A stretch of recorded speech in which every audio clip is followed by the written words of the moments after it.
হঠাৎ করে সকালবেলায় আমার পেন উঠলো আর পানিও ভাঙতে লাগলো। আমার শাশুড়ি আমাকে নিয়ে চলে গেল স্বাস্থ্য কমপ্লেক্স একটা হসপিটালে, এই তো পাশের গ্রামে। ওখানে পরিচিত আমার শাশুড়ির কিছু নার্স আছে, ওইখানেই আমাকে নিয়ে গেল আর আমিও গেলাম।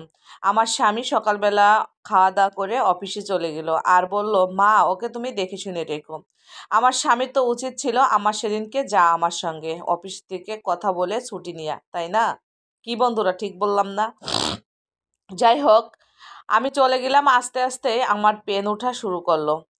এদিকে আমারে সিটে শুয়াই রাখলো। আমি সিটে শুয়ে শুয়ে কান্না করতেছি আর আল্লাহ বিল্লে করতেছি। আর নার্সরা আমার কাছে একবার দুইবার আসতেছে আর বলতেছে, এত ঢং করেন না তো, একটু একটু ব্যথা সহ্য করতে হয়। ওরা মানুষ নামে মনে হচ্ছে যে পশু পাখি জানোয়ার। আমার সঙ্গে যে কতটা জানোয়ারের মতন ব্যবহার করতেছে আমি নিজেও বুঝতে পারতেছি না। আমার এত কষ্ট হচ্ছে, দাঁতে দাঁত চেপে আল্লাহ আল্লাহরে ডাকতেছি, হে আল্লাহ তুমি আমাকে এখান থেকে রক্ষা করো। আর আমার শাশুড়িও আমাকে বলতেছে, তুমি না ভাবতেছো এখান থেকে অন্য হসপিটালে আমি নিয়ে যাই, সিজার করি, ওখানে যাই যাতে আমার মোটা অঙ্কের একটা টাকা ভাঙে। আমার শাশুড়ি যতটা পারতেছে আমাকে ছোট করে কথা বলতেছে, এমনকি আমার মা বাবাকেও ফোন দিয়ে জানাচ্ছে না যে আপনাদের মেয়ের এই অবস্থা। জানি না আমার শাশুড়ি কি চাচ্ছে।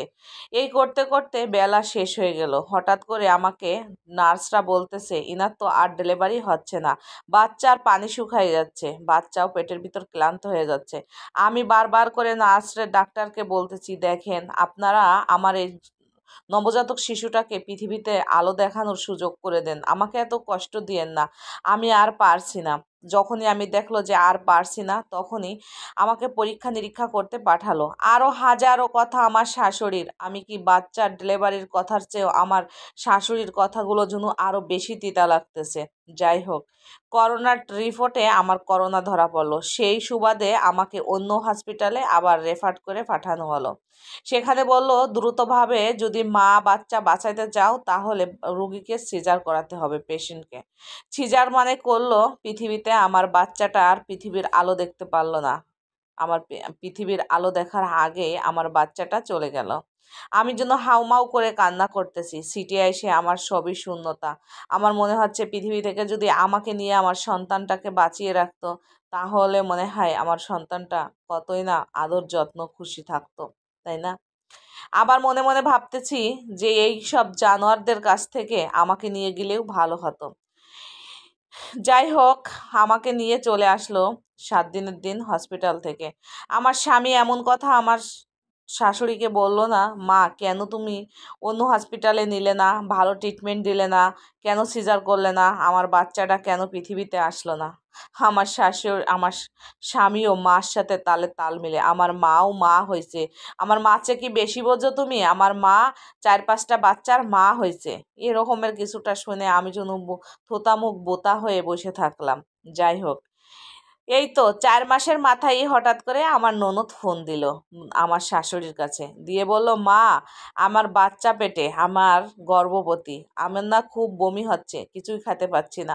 ও মা, এই কথা শুনে আমার শাশুড়ি, হাই রে আল্লাহ, মা তোরে আমি কখন আনতে যাব, তোর কোনো অযত্ন হয় না, কিভাবে কি করতে হবে, চেক আপ করা, কোন হসপিটালে যাইতে হবে, কোন নার্সরে ধরতে হবে, তুই টেনশন করিস না, তোকে আমরা আগামী সপ্তাহে আমাদের বাড়িতে পুরা 10 মাস বাচ্চা হওয়া দি পর্যন্ত রেখে দেব। আমি এই কথাগুলো শুনে যেন অবাক হয়ে গেলাম। তাই করলো আমার শাশুড়ি। 5 মাসের মাথায় আমার ননদকে আমাদের বাড়িতে নিয়ে আসলো।